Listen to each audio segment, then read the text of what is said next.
The reports of 42 person were on you. I never won. Try lose you, try them not on me. Well, why do Western powers always act like Africa is begging them for money? Like they are doing us a favor? Let's be real. This is not charity. It's business. They need our natural resources. Our oil, our gold, our gas, our cobalt, our rare minerals. Without Africa, their economies will not function the same way. So let us not get it twisted. When they give us aid, it's not because they care. It is an investment to keep control. And let's talk about this guy. Let's talk about Trump. Remember when he called African countries? I mean, you know what he said. But funny enough, the same Trump was very quick to put sanctions on African countries. Because Africa is not just a poor continent as they claim or as they would want everybody to think. Africa is powerful and they know it. Everybody knows it. Just recently, Trump attacked South Africa over land reform, claiming that white farmers are being targeted. So you said that you were going to cut aid from South Africa. Will you plan to cut aid across other African nations, and why South Africa? No, it's only South Africa. Terrible things are happening in South Africa. The leadership is doing some terrible things, horrible things. So that's under investigation right now. We'll make a determination. And until such time as we find out what South Africa is doing, they're taking away land, they're confiscating land, and actually they're doing things that are perhaps far worse than that. Now you may see this as just an innocent comment, but no, he is a master of targeted chaos or of controlled chaos. I actually did a video about controlled chaos and how America does this controlled chaos all over the world. It's on my YouTube channel, the W Effect podcast on YouTube. Go check it out. You might think this is just an innocent comment that he made on South African land reform and all that stuff, but no, he just planted a seed of chaos. If you go under that video, you will see so many white people praising Donald Trump and some very confused black South Africans also praising him. That's the chaos already, because now the country is divided into two. They will be fighting amongst each other, amongst themselves. And this is how the West is protecting Western economic interest in Africa. And for all those faceless comments, those faceless pages commenting on videos like that praising Donald Trump, we know who you are. We know who you are. We know who you are. So in conclusion, we are not begging. Africans are not begging. They need us just as much, if not more, than we need them. Our only fault is that all over Africa, we have leaders that don't give a fuck about us, that don't care about us. That's our only fault. Which is why at first glance, we may look like beggars, but we are not. It's time we change this narrative.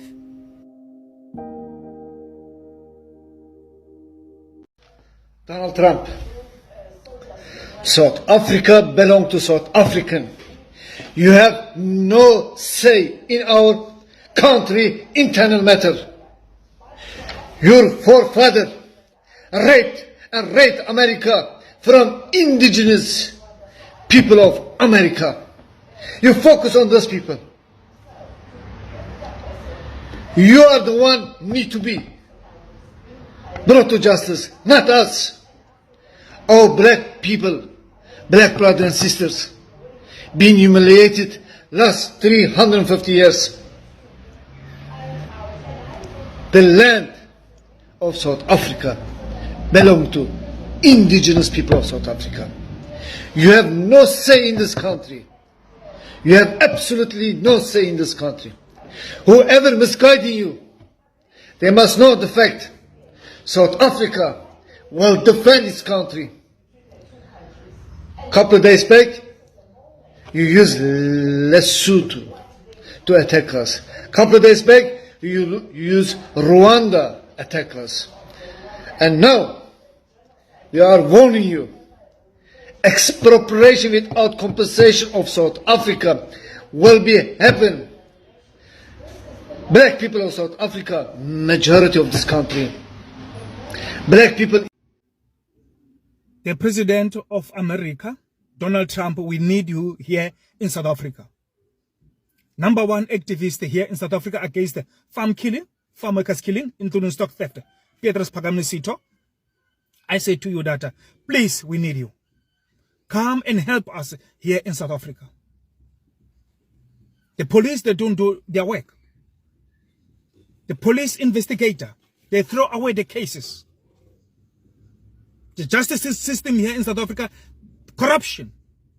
And the one that we have, Cyril Ramaphosa, he lied that there's no farm killing. Please, Donald Trump, the President of America, we need you here in South Africa. We will go here in South Africa to the Embassy of America to send a message. In Pretoria in Cape Town, we will do that for the sake of our people, for the sake of our country. Because the politicians, they are the same as this government. All of them. They're the same. We need Donald Trump, the President of America, to come and save South Africa. 07300 84105. Petrus Phakamile Sitho, #1 activist. Let's protect our food security. Let's protect our farmers and farmmakers, including stock theft. Ramaphosa is a liar. He lied that there's no farm killing here in our country. South Africans, let's pray that our message will reach to the President of America, Donald Trump. I thank you. Trump and his administration are not happy at all about South Africa's recent land expropriation bill that was just signed into law. And he's taking action against it. He also released this statement via social media where he said the United States will cut off all funding to South Africa until a full investigation has taken place. It's also been rumored that Trump recently phoned Cyril Ramaphosa, gave him a piece of his mind, and warned him that him and the ANC's time is running out. What are your thoughts on this situation? Okay, this is some huge breaking news for South Africa right now. President Donald Trump is halting funding for South Africa, and he's formulating a plan to resettle Afrikaners in the United States. The United States have announced that they will not be funding South Africa anymore. Essentially, they are sanctioning South Africa. Also, they are giving refugee status to South African Afrikaans farmers in the United States. Basically, this means that South African farmers can apply to be in the United States on refugee status. He's formulating a plan for this right now. The reason for the White House's decision on this is because of South Africa's land policy, which has been heavily criticized by the United States recently. This is a crazy situation. This is becoming huge. Let me know your thoughts on it. It's a hot day in South Africa, and Donald Trump has just come on air to say that he has seen the terrible things going on in South Africa. I live here, and I haven't really seen the terrible things he speaks about. I'm continually amazed at the disinformation that this man sends. I'm amazed that anyone would believe him. We in South Africa are laughing. We honestly are. But what worries me most is that you Americans seem to believe him. Even statements about your own country, you believe that he's doing the best thing. I feel very sad for you and very down. I hope you can get this man out one way or the other. Goodbye. Donald Trump will be saving all the Afrikaners that are in South Africa. In case you missed it, he just signed an executive order which essentially is going to be stopping aid to South Africa, and it's going to be saving all the Afrikaners who have faced, confiscation of land and farm murders and all that. Now, honestly, I don't know why Donald Trump is pushing this propaganda against South Africa, because I'm here to tell you there are Afrikaners right now online coming out saying, listen, Donald Trump, we are fine here. We don't need any saving. I don't know whether he's doing this because of South Africa's stance against Israel, or maybe he's doing this because Elon Musk tells him all these things and he's not going to do the research and he's just going to sign a whole lot of documents. Is it because there's a certain organization here in South Africa which doesn't want the social injustices that were done by apartheid to be corrected? I don't know. Is it because of South Africa's proximity to Russia and China, who are essentially America's biggest enemies? I don't know. Is it because of the whole BRICS thing? Guys, there's so many different reasons that could be influencing America to be pushing this propaganda to say that there's so many farm murders that are happening in South Africa and that Afrikaners are having their land confiscated. This propaganda, this false narrative which is being pushed is dangerous, because America is a machine when it comes to propaganda.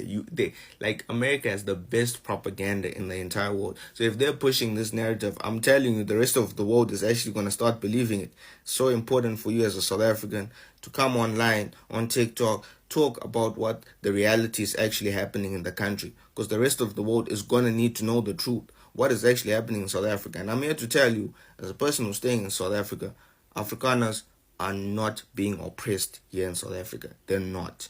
They own 72% of the land. In fact, we can still hear stories of Afrikaners still oppressing black South Africans. So I don't know.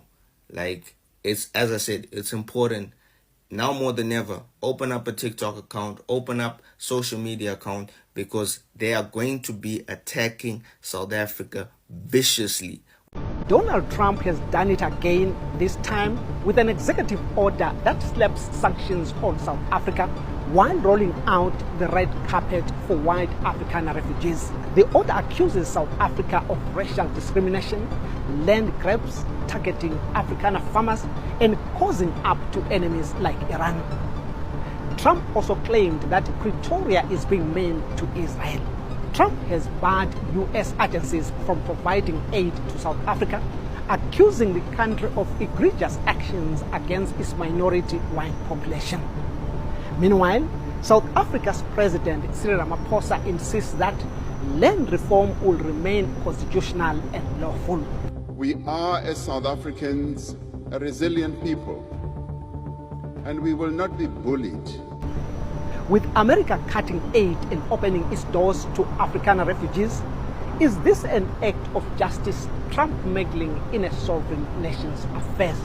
South Africa president fires back at Donald Trump.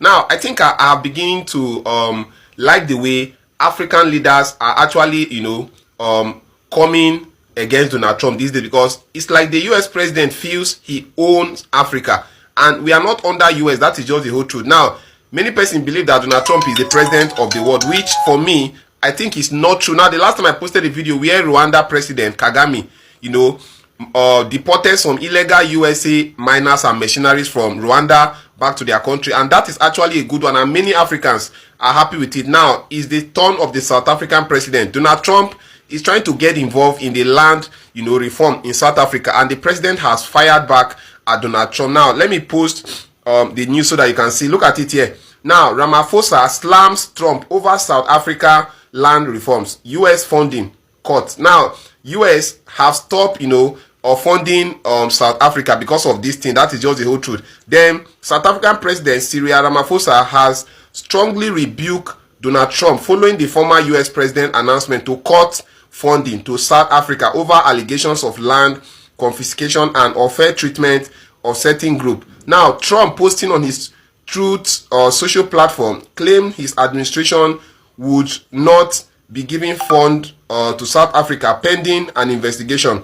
Now he alleged that the country was seizing land and treating people unfairly, though he provided no specific evidence. So Donald Trump thinks that he can get involved in any African situation and then go away with it. The truth is, Africa as a continent is not under America, and Donald Trump must understand this.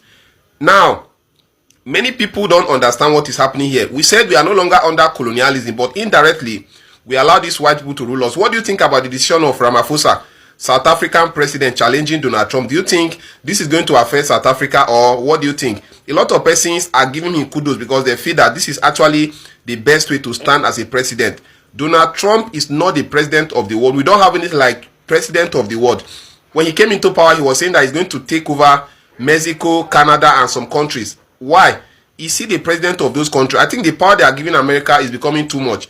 Share your opinion about what Donald Trump is doing concerning the deportation and then, the citizenship by birth policy that he has stopped in USA. Let me get your opinion in the comment section and share this video so that we may get, more opinion. Thank you, Ramaphosa, and also thank you, Kagame, the president of Rwanda, for what you are doing. You guys are actually making African proud. This is actually a good move. Let's go. So Donald Trump and his pathetic little lackey, Apartheid Clyde, have gone after South Africa. And I just can't work out why that might be. I just can't think why someone who profited off the marginalisation and exploitation of black people might be against land redistribution in South Africa. Now Trump is reviving something from his first term, because during that period he constantly talked about South African land reforms and the targeting of white farmers there, and Western media gets engaged in all of this too. They spread nonsense about the murders of white farmers and spread panic about it, when in 2019, for example, there were 20,000 murders in South Africa and only 62 of them were farmers, and not even all of them were white. And yet instead of talking about about, you know, the economic inequality there and all of the horrifying violence that comes from that, which is, by the way, a spectre of apartheid. People like Trump would rather have you focused on the poor white farmers, who, by the way, make up about 7% of the population and yet own over 70% of the land.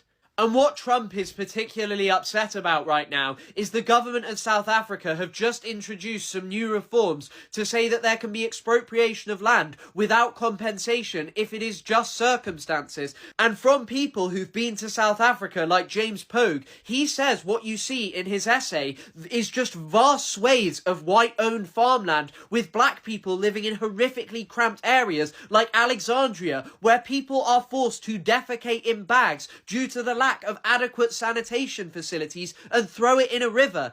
And this kind of stuff has already been happening. You're probably familiar with Julius Malema because he got himself into the news in 2023 for singing a song about doing something to the Boer and the farmer. And what Malema does with his group, the Economic Freedom Fighters, is they go and occupy land that has no one on it and basically just set up settlements there. And by the way, there are no examples of this leading to murder of white farm owners. Yet, of course, you only get fed this panicked stuff by Donald Trump. And none of this is anything new. This is part of addressing the actual problems that apartheid created in South Africa. Because to this day, black people in South Africa are far more likely to be poor. And the vast majority of these white landowners in South Africa accumulated their land during apartheid. But because when apartheid ended, they enshrined the private property of the white population there, it meant that it wasn't able to be addressed. So this is nothing more than trying to achieve some equality in South Africa, one of the most unequal countries in the entire world. Pennywill the Sword Ben, I've been really disheartened, man, by the tweets in the last 2 days around the utterings of Donald Trump, which have been misguided and misinformed, Elon Musk and his really provocative tweets about South Africa, and the extreme racism that I saw between white people and black people on Twitter. I wrote a tweet, and it was a simple question. It was a genuine question. I was asking white South Africans, what do white South Africans suggest that black South Africans do to fix the injustices of the past? You know, we had land taken away from black people in 1913 through law. We've had exploitation of labor. We've got rampant income inequality, etc. So what would white South Africans suggest? You know, please, there are many black people that are going to be reading the comments to actually listen to your suggestions. And to black people, my question, which wasn't in the tweet, is what do black people suggest to fix this country? We're over 30 years of a new democracy. The ANC government has proven to be corrupt. They've proven to be greedy. They've chosen board seats, shares. They've become very rich. They've become part of the bourgeoisie, and they've failed to actually create amazing world-class public healthcare, world-class public schooling. They've failed to actually ensure transformation of the land and shift land into black hands, land that was taken. They haven't grown the economy the way they should, and we've got incredible unemployment, income inequality. Black people are worse off today than they were in 1994. And we've got half of the country on social grants. So I'm asking white people what they suggest we should do genuinely. Their innovative ideas would really help. And then I'm asking black people, what do you suggest should be done? Because clearly voting hasn't helped the black nation in particular. And also it has now also harmed white people because they pay taxes, but there's potholes, the money's being looted. They are seeing black people being angry, but the black people's anger they feel is misguided because it's like, bro, I've been paying tax and working hard. Why don't you ask the government that you voted for why your life is not better instead of attacking me? We need to have this conversation. Pennywill the Black Pen. Hello everyone, I hope you're doing well today. I don't usually make TikTok videos, but today I've got something to say. And it's the following. Donald J. Trump has got no business in South Africa. I don't know why he wants to get involved with anything with regards to South African politics or our household problems or whatever. I mean, it's like Ethiopia offering to go and sort out problems in the USA. Not that there's anything wrong with Ethiopia. It's a great country if you've ever been there, and I have. I'm just saying that one country shouldn't try and sort out the problems of another unless they ask you for that, and unless the majority of the people are behind you. So stay out of South Africa, and the people who support Donald Trump, you really should have a look at what's going on inside your hearts. It's not very good. I just wanted to make a remark with regards to this comment. I think all of us in South Africa want peace, but I think our politicians kind of play to our fears, and I think a lot of them actually create the fears and make it worse than what it is. Actually, there's a term for it. It's called problem reaction solution. So what politicians do is they create a problem, then they stoke the emotions of people, and they come with a solution. And then the people who've come with the solutions are the ones we vote for, but they're actually the ones who created the problem in the first place. So be careful of any organization or political party who creates fear, because they are not there for the best interests of this country. Anyway, I can't speak for all the people of any race. I can only speak for myself, but I hope that helps. I want peace and harmony. I hope you have a great day. Take care. Bye-bye. Breaking news, South Africa is in panic after President Donald Trump vowed to cut all future funding from the country over human rights violations and mistreating a certain class of people, in this case, white farmers. And just to give you an idea, the United States provided them $440 million in 2023. But what exactly are these violations? For decades, if the government wanted to have your land, they would offer you some money for your property, and then you would choose if you want to sell it to them or not. However, all of that has now changed after the president, Cyril Ramaphosa, has signed a new bill into law that would allow the government to seize your land by force in the name of the greater good and equity. In this case, most of the farmland is owned by white people, and a large population is jealous and hates the fact that that's the case, which is very reminiscent to what happened in Zimbabwe. Now the president has come forward and responded saying, no, not true, fake, liar, propaganda, only to get community noted. Well. Join me on Discord to talk about it.